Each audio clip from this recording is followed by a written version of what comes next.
One of the biggest questions in the music business right now is how can I get heard and why am I not getting heard? See, a lot of musicians are out there putting out content. They're doing some of the work. But the problem is they've built their music business on these like invisible sand traps. See, there's a great quote from Warren Buffett where he says, "The chains of habit are too weak to be felt until they're too strong to be broken." And what he's getting at, and how I would imply this in the music business, is a lot of artists are doing certain things in their business. They're creating habits. They're creating ways of looking at things. And at first, they seem pretty harmless until slowly but surely they're like a vice around our necks that when we finally realize it's holding us back, it's got a firm grip on us. So how can we break through those things, break the chains, and actually move forward in our music business and get heard by fans who actually care about us? Because there are things that I've noticed a majority of artists are doing that's holding them back. So to start out, we have to talk about beliefs. Beliefs are one of those things where people get all like woo-woo about it. You know, they start thinking things like, I can just manifest success. And I don't really believe in those kind of things. I don't believe in just manifesting success. Like, I'm just going to sit here and manifest it. I'm thinking about it, and one day it's going to happen. Like, no. If I sit in the corner of my room and look at a blank check and say, this is going to say $1 million, there's nothing that I can manifest just sitting there thinking it that's going to create that reality, right? So I'm not a huge manifestation guy, but I do understand human psychology. Think about it like this. Remember the last time you bought a car? And before you bought the car, you didn't see anybody with that car. But as soon as you bought it, you get out on the road and everyone and their sister has this car. And you're like, what? What do you mean? How did everyone get this car overnight? Well, they were there to begin with. But because our brain wasn't putting insane immersive focus on it, we didn't really notice it. It became background information. See, your brain is like a filter. It can only take in a certain amount of information, and it has to leave out the majority of stuff. So unless you put your focus on it, your brain is not going to put effort into recognizing it. So that's the difference between like woo-woo manifestation and actually focusing on the right things. But here's where the problem comes. This is where most artists get held back. Think of like all of the beliefs that you've seen artists espouse on like threads and Twitter where they say things like, there's nothing you could do to be successful. It's all rigged against you. In fact, a popular person had a video with a thumbnail, "The system is rigged." And to be honest with you, I can't stand that perspective. Not because the industry doesn't collude to try and hold artists down. I talk about that on this channel all the time. But saying the system is rigged is basically, in most people's eyes, the same thing as saying you can never succeed. Because you either have to become a part of the rigged system or it's rigged against you. That's the frame that creates, but that's not the reality.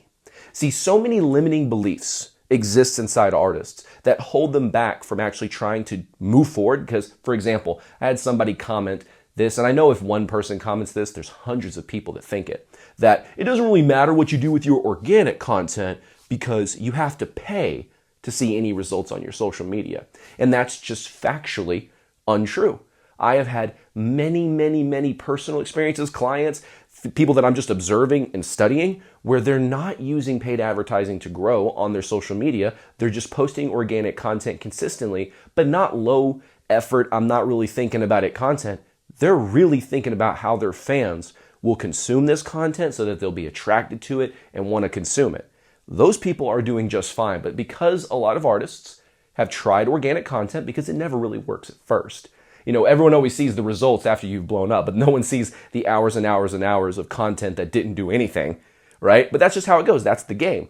So what we have to look at is, instead of saying, well, the only way to grow is because of advertising, because in my personal experience, my organic content doesn't get any views, but when I pay money, it gets views. That is through the lens, like views are the most important thing. And they're not.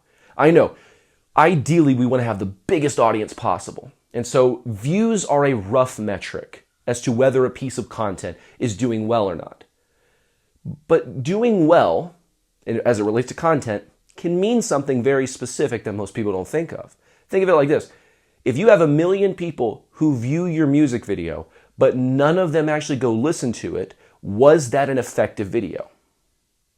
It was effective at getting attention, but it wasn't really effective at driving action. Okay? So notice the frame there. A lot of people think, well, I paid advertising and I got a lot of views, and I put out organic content and I didn't get a lot of views. Therefore, you have to put ads out to be successful. See, that's black and white thinking based on little pieces of data that don't take the whole thing into consideration. They're not looking at, well, how effective was the hook? What if you had a video that got 200 people to watch it, but all 200 people went and listened to your music or joined your email list? Was that an effective post? Yes, it was. Because the percentage of engagement versus view, you could see that the majority, if not everybody that viewed this content took action. That's an effective piece of content. But we have this limiting belief that, oh, if it doesn't have a lot of views, it's not doing well. Well, of course, if it's only getting 10 views, 50 views, 100 views, something's got to be up with the content where we just didn't connect, right? We just didn't build that connection bridge with our words and our visuals between the fan and us. And that's okay, because we have to just keep trying to figure out what that is, right? But if it keeps getting 500 views, 500 views, 500 views, and you're getting a good amount of engagement for those 500 views, you're doing something right, okay? So don't get caught up in these limiting beliefs. Like, think about it like this. This is a great analogy to what most artists are like whenever they're going through their music business. When I was young, who remembers AR points? Who remembers AR points in the public school system? Yeah, those are totally bogus, by the way. No, I'm just saying that because I didn't do very good at it. In school, I like to read the nonfiction books. This falls into my adulthood. I love reading books about psychology, marketing, sales, money, all this kind of different stuff, right?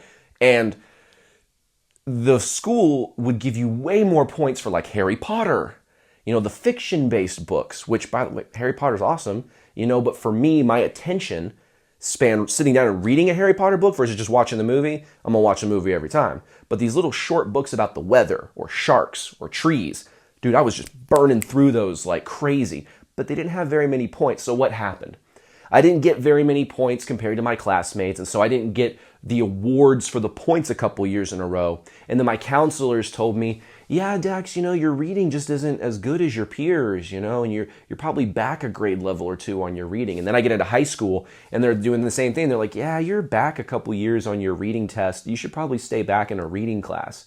And I tried to explain to them, like, listen, all my reading classes are usually like in the morning. I'm not a morning person. All the stuff you're trying to read to me, I'm not interested in. Like, you're trying to make me interested in something that I'm literally not interested in. And they wouldn't care, right? But after a while, after your parents say that, your counselors say that, your teachers say that, people of authority keep pounding this into your brain, you kind of start to believe it. So I started telling myself over and over again, yeah, I'm just not a reader. Yeah, I'm just not a reader. And I would say that over and over and over again. And you know where that led me? That led me to a point in my life that I had become so defeatist that I just thought to myself, at one point I had a sort of come to Jesus moment where I'm like, why are you viewing yourself like this? Like, you're a full-grown adult, you can read, that stuff just wasn't interesting. Why don't you go to the library, pick out some books that are interesting to you, and put this little thesis to the test, whether you're a reader or not. One of those books was called Awaken the Giant Within by Tony Robbins. And that book changed my life. Point blank, period. It was like an old one too. It like had the like super hairstyled, cheesy smile Tony Robbins cover on it. But I was like, I really want to get into like psychology and self-motivation, psychology, personal development. So let me go into this. And that book just absolutely blew my mind. But it took me to really put this limiting belief to the test before I could break it. And then once I broke the spell, I've got like 280, almost 300 books in my library. I've got a full library right over here next to the monitor behind me. I've got one in my bedroom. So how does that apply to you as a musician? How many times have you told yourself, yeah, I'm just not that good at marketing. Yeah, I'm just not that good at sales. Yeah, I'm just not that good at X, Y, and Z. How many times have you done that to yourself? Thinking about how to move forward in your music business. Probably a lot, right? That's like me back in the day when I was like, yeah, I'm just not a reader. That was me believing all these negative external influences, and to the point where it was changing my internal influence, right? But hopefully now you can break free of that and understand that that is just a limiting belief someone tried to program into you who does not have your best interest at heart. So they may have thought they had good intentions, but they ultimately were holding you back when they tried to tell you, yeah, well, you're not this, you're not Y, you're not X. So here's what you need to view. When it comes to your marketing, your content, your sales, whatever it happens to be, don't tell yourself these false stories of, oh, I'm just not this and this. So here's a trick. Here's a strategy that's going to help you change beliefs and sort of create a positive feedback loop to make you grow mentally and keep you on track through this business. Because God knows in the music business, one of the things that we need to protect the most is what's between our ears, okay? So this is called the belief loop, okay? The belief loop starts with, belief. What do you believe? Let's start with a negative belief. Let's say you believe, I am not a good salesperson. I am not good at marketing because I'm a musician and musicians aren't good at marketing and sales. You have that belief, right? How is that going to affect your potential? It's probably going to diminish it, right? Because you've now limited your potential based on the belief. Oh, I can't do X, Y, and Z because I'm a musician, right? Now, what kind of action are you going to take based on that potential? Probably like the kind of half-assed action where, you've got one foot out the door and you're just kind of dipping your toe in and you're like, I don't know. Yeah, I'll try it, but I'll just do the bare minimum. And then guess what happens? What kind of results do you get as a consequence? Not very good results, right? Because you just took this half-assed action trying to do it in the first place. And then what does that do? That creates a reinforcement of your belief that, see, this doesn't work because I'm a musician and musicians aren't good at X, Y, and Z. That's a false belief loop. But how can we change that? The view is, I can learn whatever I need to learn to become successful in my music business. I can learn whatever I need to learn, whatever strategies I have the capacity to learn these things. And then what kind of potential do you have as a result of that belief? Probably a lot bigger potential. If you genuinely in your heart believe that you can do this and you can learn this, it's just going to take time or it's just going to take effort, but regardless, you're going to figure it out, right? You're probably going to have a lot of potential compared to the person who says, we can't do this because we're musicians and we're creatives, right? Like, I'm telling you right now, marketers and salespeople are pretty creative. I don't know if you've ever met a few. I've grown up with them and they're quite creative people. So we have these false beliefs that limit our potential. But if you believe you have this full potential, what kind of action are you going to take? You're going to go all in, aren't you? You're going to take full-fledged action. You're actually going to go and get some progress. You're going to, get better results. Now what happens? You say, see, I knew I was a badass. See, I knew I could do this. The belief is now reinforced. The potential is increased. And the loop goes on in the positive direction as opposed to the negative direction. So when it comes to our beliefs, we have to recognize this and we have to understand when we're holding ourselves back, because a lot of the times it's not the mechanics of what you're doing in your music business that's holding you back. It's usually how you're thinking about it, and as a consequence, how you're taking action based on how you're thinking about it. Now, the second thing we need to look at, this one's going to be kind of tough. Some people are going to get a little upset. Some people are going to have a lot of breakthrough moments right now. Ego. Ego is a big problem with artists because the music business, as it used to exist, existed basically as an artist self-aggrandizement tool, meaning artists can puff themselves up and hype themselves up in so many different ways, and labels are happy to do that. Whenever they're pulling you in to sign that contract, they go and fetch a limo for you, so you have a nice limo ride to the record label, and then they go through all that stuff to puff up your ego. Right? They put you around certain people to puff up your ego. Now on social media, unfortunately, now we're just doing it to ourselves. Now we're like on our website, the first thing you see is our logo and it takes up the majority of the screen. Why does that need to happen? Because they need to know whose website they're on. They typed in the URL. I'm pretty sure they know. Or they clicked on the link where it said website.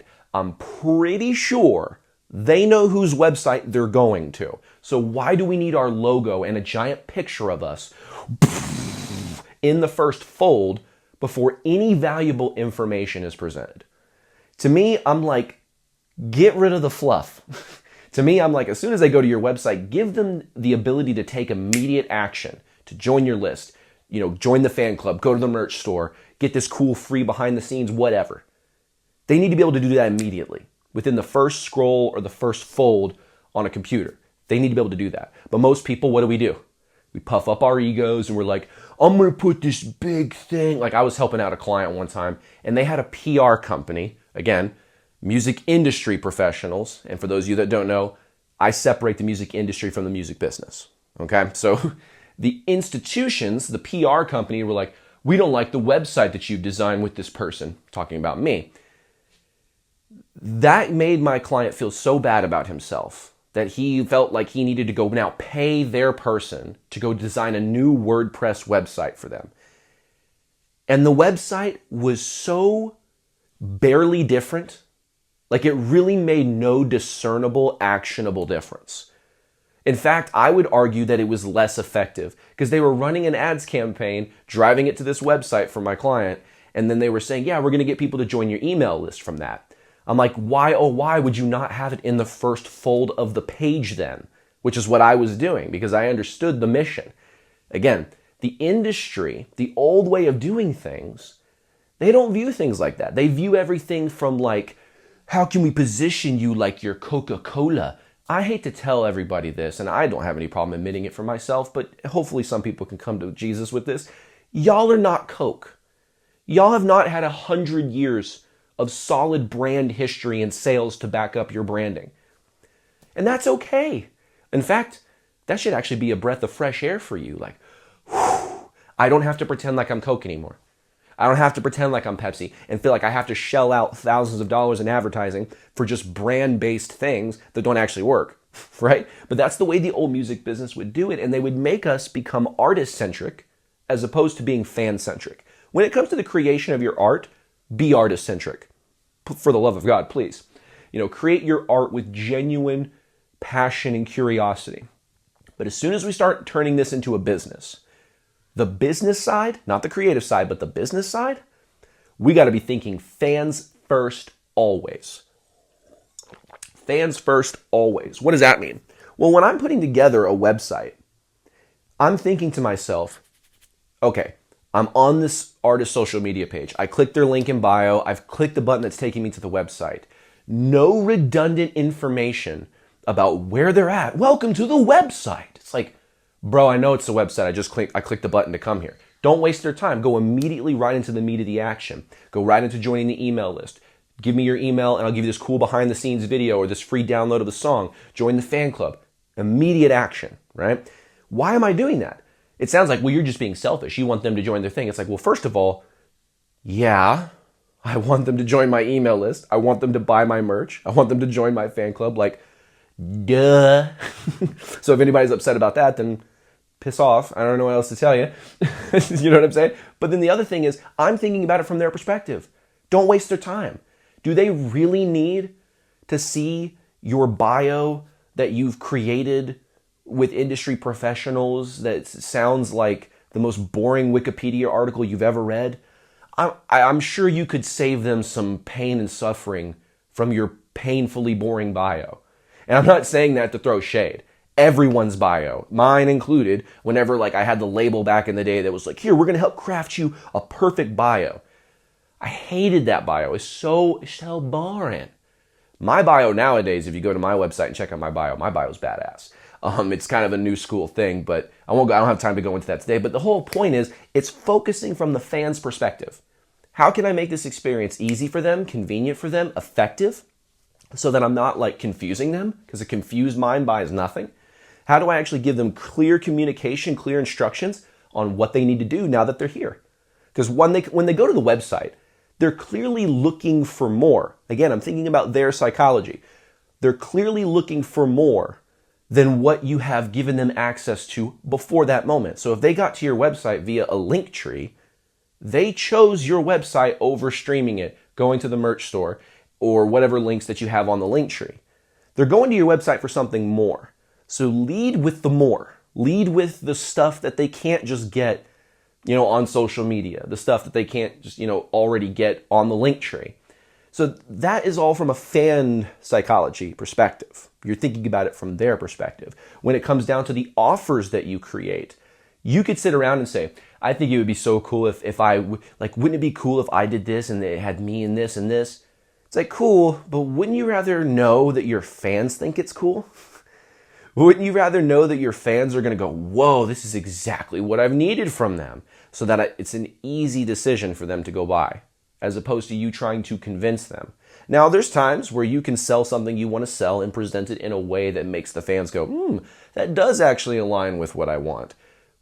But a lot of times you're going to be better off figuring out what they want and then just giving them that. And that's what it takes me into the third and final thing. So to kind of recap, if we could change our limiting beliefs, we can actually start to take better action and get better results because we're not holding ourselves back with anecdotal evidence and external negative forces. We're actually looking forward to the future and how we can make something happen, how we can learn to make something happen. And in the second aspect, we're putting our ego aside. We're saying, I'm not going to create content because I think it's cool. I'm going to create content because it's designed with the fan in mind. It's designed to get the fan to experience or feel something that will relate to them and their experiences, as opposed to, I look really cool in this background. Let's post that and see how well it does. I guarantee you the fan-centric content or the fan-centric offers or fan-centric anything will outperform the old school, you're like Coca-Cola type of thing. And that sort of takes me into the third thing. And this is going to be mind-blowing for most of y'all. Branding is often misunderstood. And so I want you to implement something very specific, something called intent-based branding. Now, I didn't come up with this. This was invented by a guy named Frank Kern. But intent-based branding is the description of something that's existed for a long time. But what is it? It's branding with a purpose. Okay? You look at most branding, big institutional branding that music labels try to make you feel like you need to be. What is it? It's paying for these big ads where now Billie Eilish is on like an Apple commercial or something, right? That's like thinking like a big institutional brand. Now, sure, if they've got millions of dollars to throw at it, they're going to be able to do it. Does that mean it's effective? Sometimes yes, sometimes no. Because those things have impossible to track metrics. That's really when it comes down to it. From a business systems position, most branding is terrible because there's no direct way to measure whether this is effective or not. And if you can't measure whether it's effective or not, why on earth are we doing it? You know what I'm saying? So like we can go out there and just share this big video of us and share for a paid boost for a music video post, right? Something like that, where it's like big branding, old school music video, old school music industry type stuff. You're sharing this music video all around. How can we measure whether that's really effective or not? Well, we'll hopefully see an increase in our streams. Okay, well, how do you know that the increase in streams came from that specifically? Right? Most of the time, you can't track those things. Right? Now, it's easier to track nowadays because of certain technologies. But I can guarantee you that if you test, you will find, like, for example, I invested a long time ago in radio campaigns, and they were not cheap, y'all. They were thousands of dollars, like $8,000 or more that we had to invest in this thing. And I'm sitting there watching the Spotify for Artists every day, waiting for that radio to make a damn difference. And guess what? We were getting all these accolades. People were like, you're in the top 25 of the Billboard indicator charts. And I'm like, oh, that's fantastic. Clearly, we're going to see some results on our Spotify now. Nothing happened. Nothing happened.